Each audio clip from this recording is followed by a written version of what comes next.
Hello friends, welcome on my YouTube channel Theory and Practical Class of MLT and Histopathology.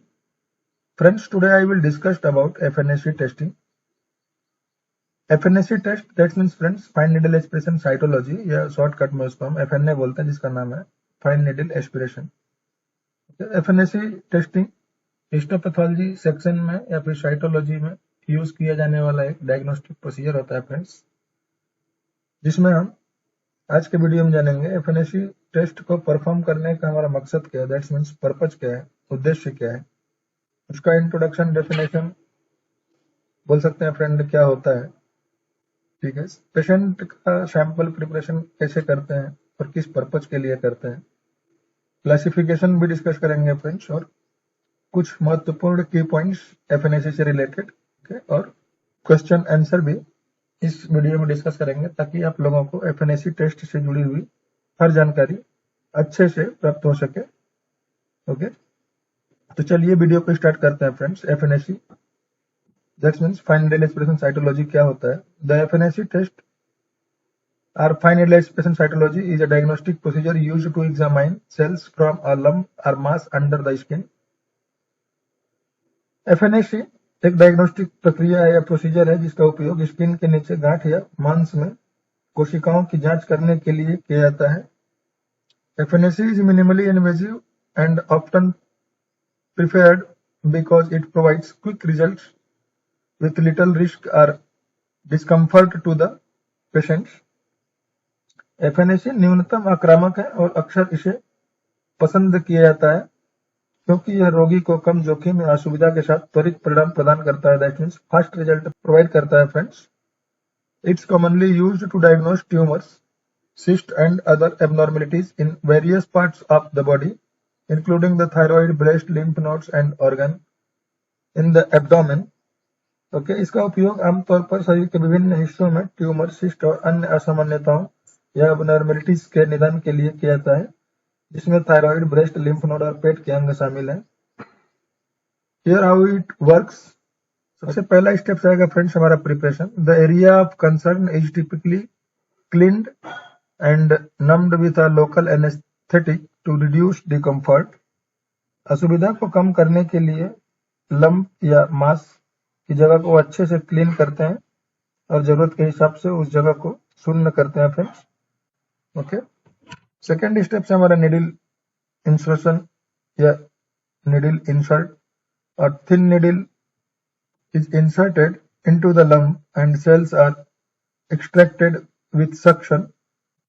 The procedure is guided by touch or imaging technique like ultrasound or CT scan. Okay friends, गांठ के अंदर एक पतली सुई डाली जाती है, उस गांठ से निडल के द्वारा सेल्स को निकाला जाता है। यह procedure CT guided, ultrasound guided द्वारा परफॉर्म किया जाता है, जिसको USG गाइडेड FNAC या CT गाइडेड FNAC के नाम से भी हम जानते हैं फ्रेंड्स। थर्ड हमारा cell collection. The extracted cells are then spread onto slide or preserved in a liquid medium for examination. Okay, निकाली गई सेल्स को फिर स्लाइड पर स्प्रेड करते हैं, स्मीयर प्रिपरेशन करते हैं। ठीक है, और जांच के लिए लिक्विड मीडियम में उसको रखते हैं। लिक्विड मीडियम जो होता है हमारा एज अ फिक्सेटिव होता है फ्रेंड्स, जिसमें 100% आइसोप्रोपाइल अल्कोहल, एथेनॉल या 100% एसीटोन फ्री मेथेनॉल का यूज करते हैं, जिससे कि जो हमारे स्मीयर में सेल्स हैं, ठीक है, जो सेल्स हैं वो अच्छे से प्रिजर्व हो सके, फिक्स हो सके, उनकी मॉर्फोलॉजी प्रॉपर मेंटेन हो सके। ओके, इसीलिए हम लोग उसको लिक्विड मीडियम में रखते हैं। नेक्स्ट स्टेप है फ्रेंड्स हमारा analysis. Analysis: A pathologist examines the cells under a microscope to identify any abnormalities such as cancerous or precancerous cells. Pathologist द्वारा अंडर माइक्रोस्कोप इसकी स्टडी की जाती है और किसी भी एबनॉर्मेलिटीज लाइक कैंसर या प्री कैंसरस सेल्स की पहचान की जाती है। उसके बाद जानेंगे फ्रेंड्स रिजल्ट।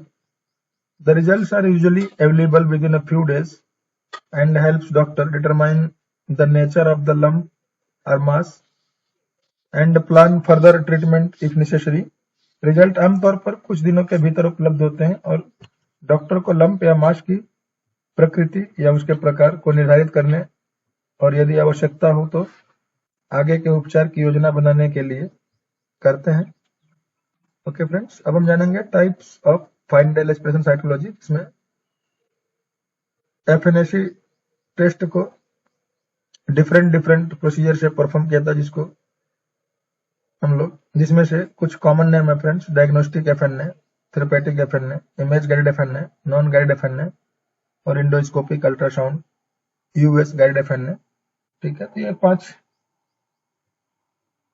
टाइप्स के एफएनएसी को परफॉर्म करते हैं फ्रेंड्स, मतलब डिफरेंट टाइप के जो हमारे एफएनएसी हैं।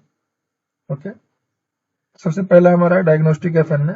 Diagnostic FNA used to diagnose the nature of a lump or mass such as whether it's benign or malignant। Lump या मास के प्रकार को जानने के लिए डायग्नोस्टिक एफएनए को या डायग्नोस्टिक एफएनए परफॉर्म करते हैं फ्रेंड्स। जैसे कि वह गांठ कैंसरस है या pre cancerous, that's means malignant है या बेनाइन है, इसी स्थिति को जानने के लिए हम लोग डायग्नोस्टिक एफएनए परफॉर्म करते हैं। सेकंड हमारा है therapeutic एफएनए, sometimes used to drain fluid or relieve pressure from a cyst or abscess। कभी कभी सिस्ट या फोड़े, इसको हम लोग घाव भी बोलते हैं, से तरल पदार्थ दैट मीन्स फ्लूइड को निकालते हैं या निकालने के बाद निकालते हैं या प्रेशर को कम करने के लिए थेरेपेटिक एफएनए का सहारा लेते हैं फ्रेंड्स। ओके, थर्ड है हमारा image guided FNA, performed with the assistance of imaging technique such as ultrasound, CT scan or MRI to precisely target the area of interest। Okay, image guided FNAC ultrasound, CT scan, MRI जैसी imaging तकनीकी की सहायता से एफएनए sample का collection किया जाता है। यह टेक्निक सटीक रूप से गांठ या लंप को टारगेट करती है और उस सटीक गांठ को पहचानने में इमेजिंग टेक्निक का उपयोग किया जाता है और उसके बाद सैंपल कलेक्शन किया जाता है friends. Non guided FNA conducted without imaging guidance, relying slowly on the physician's palpation skills to locate the lesion। Normal FNAC without किसी इंस्ट्रूमेंट के हेल्प से परफॉर्म किया जाता है, जिसमें फिजिशियन या पैथोलॉजिस्ट नीडल की हेल्प से उस मांस या गांठ से सेल्स को निकालते हैं और उसमें प्रिपरेशन करते हैं। ठीक है, endoscopic ultrasound US guided FNA utilize and endoscope with an ultrasound probe to perform FNA in regions of the body not easily accessible by conventional means। Endoscopic ultrasound निर्देशित एफएनए शरीर के उन क्षेत्रों में फैलने करने के लिए अल्ट्रासाउंड जांच के साथ एंडोस्कोप का उपयोग किया जाता है, जो पारंपरिक तरीकों से आसानी से सुलभ नहीं है फ्रेंड्स। ठीक है, और ये प्रोसीजर काफी कॉस्टली भी होता है। नेक्स्ट जानेंगे फ्रेंड्स हम एफएनएसी का क्लासिफिकेशन। तो classification of FNAC testing, FNAC stand for fine needle aspiration cytology which is a diagnostic procedure used to investigate lump और masses in the body. Okay friends, FNAC का मतलब है FNAC का मतलब है friends fine needle aspiration cytology, जो एक नैदानिक प्रक्रिया जिसका उपयोग शरीर में गांठ या मांस की जांच के लिए किया जाता है। It's commonly employed to classify whether a lump is benign, that means non cancerous, और malignant, that means friend cancerous. Okay, इसका उपयोग आमतौर पर यह क्लासिफाइड करने के लिए किया जाता है या वर्गीकृत करने के लिए किया जाता है कि कोई भी गांठ या लंप गैर कैंसरस युक्त है, नॉन कैंसरस है या फिर घातक, दैट्स मीन्स कैंसर युक्त है।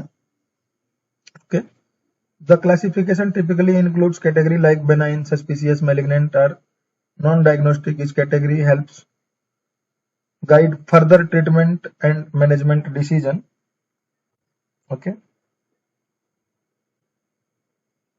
क्लासिफिकेशन में आमतौर पर बेनाइन, सस्पिशियस, मैलिग्नेंट और नॉन डायग्नोस्टिक जैसी श्रेणियां शामिल होती हैं। ओके ओके फ्रेंड्स, अभी हम कुछ मेन पॉइंट पे डिस्कस करेंगे कि एफएनएससी को परफॉर्म करने का हमारा मेन मकसद क्या है friends. That's means key point पे डिस्कस करेंगे। Key points about the FNSC final experience psychology test include diagnostic tools, ठीक है, minimally invasive, types of masses, indication, risk factor and result। ओके, प्रत्येक श्रेणी आगे के उपचार और प्रबंधन निर्णयों को निर्देशित करने के लिए या निर्देशित करने में। तो diagnostic tools, that means friends, FNAC is a diagnostic procedure used to obtain cells samples from lump or masses in the body for microscopic examination। Okay, diagnostic tools FNAC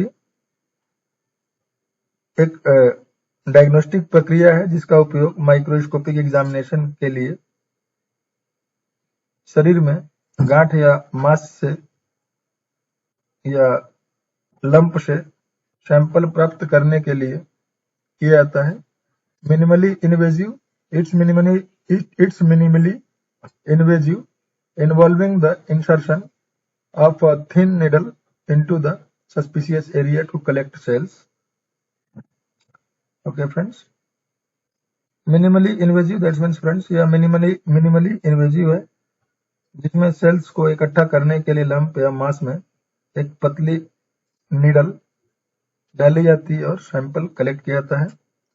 types of masses, FNAC can be used to assess various type of masses including those in the breast, thyroid, lymph nodes, salivary gland and other organs। Okay,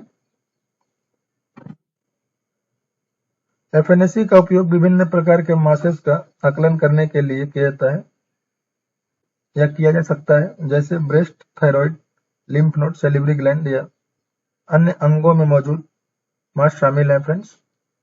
okay, अब indication की बात करेंगे friends. Indication, it's commonly performed when a mass or lump is found during physical examination or imaging study to determine if it's benign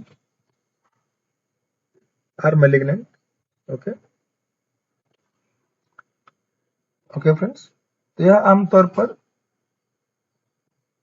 तब किया जाता है जब शारीरिक परीक्षण या इमेजिंग स्टडी के दौरान कोई मास या लंप पाई जाती है ताकि यह निर्धारित किया जा सके कि यह सौम्य है या घातक है। ठीक है, सेल्स हमारे बेनाइन सेल्स हैं या मैलिग्नेंट हैं, उनकी स्टडी के लिए भी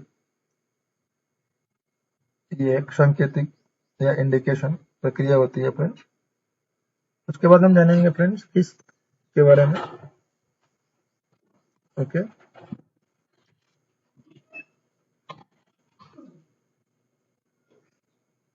थोड़ा ऊपर कर लेते हैं।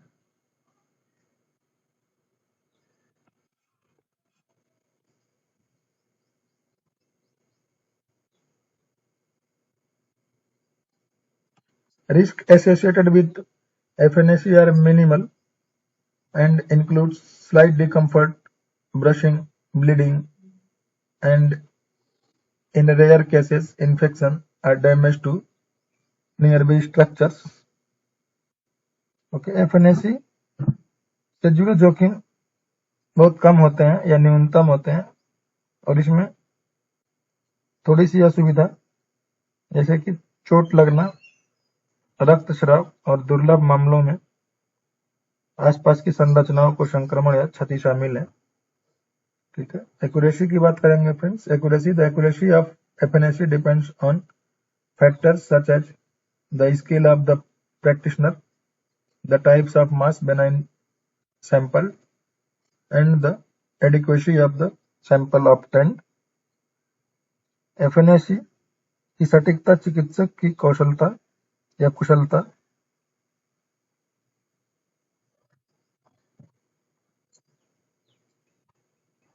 सैंपल लिंक किया जाता है या उनके द्वारा सैंपलिंग किया जाता है, मास के प्रकार और सैंपल की पर्याप्तता जैसे कारकों पर निर्भर करती है फ्रेंड्स। उसके बाद हम जानेंगे follow up. Depending on the result further testing और प्रोसीजर में भी necessary for definitive diagnosis and management. Okay, next जानेंगे फ्रेंड्स हम result are typically available relatively. Next जानेंगे फ्रेंड्स हम result are typically available relatively quickly allowing for prompt diagnosis and treatment planning. Okay, परिणाम आमतौर पर अपेक्षाकृत जल्द ही उपलब्ध होते हैं, जिसमें शीघ्र निदान या फास्ट डायग्नोसिस और उपचार योजना तैयार करने के लिए की जाती है, या इस रिजल्ट का उपयोग हम पेशेंट के फर्दर ट्रीटमेंट या डायग्नोसिस के लिए ये जरूरी होता है फ्रेंड्स। ठीक है, follow up depending on the result further testing और प्रोसीजर्स में भी necessary for definitive diagnosis and management. परिणामों के आधार पर निश्चित निदान और प्रबंधन के लिए आगे के परीक्षण या प्रतिक्रिया आवश्यक हो जाती है। Okay friends,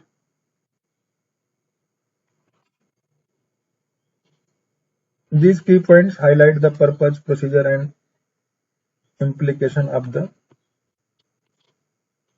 FNAC test in diagnosing various condition including cancer। ठीक है, ये सारे जो की पॉइंट थे उनका उद्देश्य था एक एक पॉइंट को हाईलाइट करना, जिसमें प्रोसीजर, पर्पज एंड इम्प्लीकेशन शामिल है फ्रेंड्स। FNAC test